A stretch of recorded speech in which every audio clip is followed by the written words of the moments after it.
அனைவருக்கும் வணக்கம்.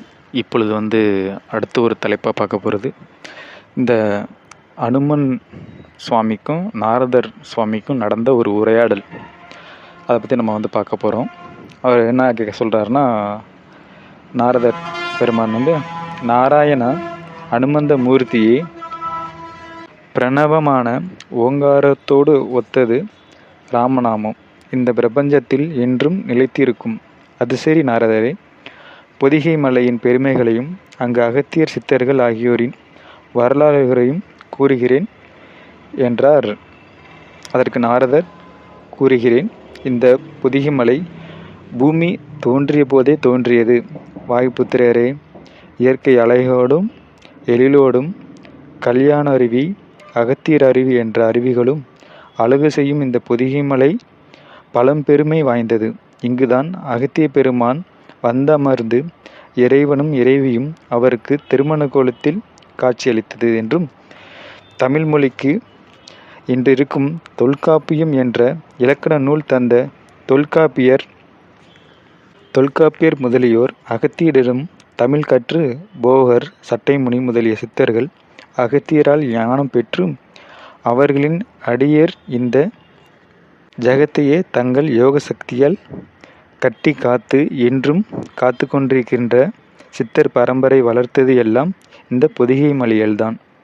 அதற்கு அனுமன், பிரம்மபுத்திரரே, அகத்தியர் இந்த பாரத கண்டத்தின் வடபுலத்தில் இருந்தவர் என்றும் கேள்விப்பட்டிருக்கிறேன். அவர் ஏன் தென்புலத்திற்கு வர காரணம்?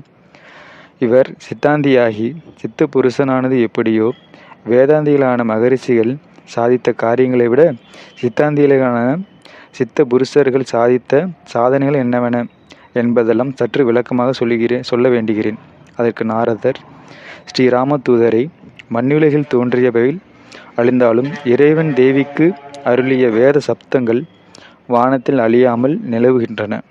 அதற்கு அனுமான், ஆமாம், அதை பெரியவர்கள் பலர் சொல்ல நானும் கேட்டிருக்கிறேன். அதற்கு நாரதர், அவ்வாறு நிலவுகின்ற வேதங்கள், உபநிதேசங்கள் தங்கள் புராண நீதிகள், சட்டங்கள், சாஸ்திரங்கள் முதலியவை தங்கள் தவ வலிமையால் பெற்று ரிஷிகள் அவைகளை தங்களது சீடர்களுக்கு மட்டும் போதித்து வந்தார்கள்.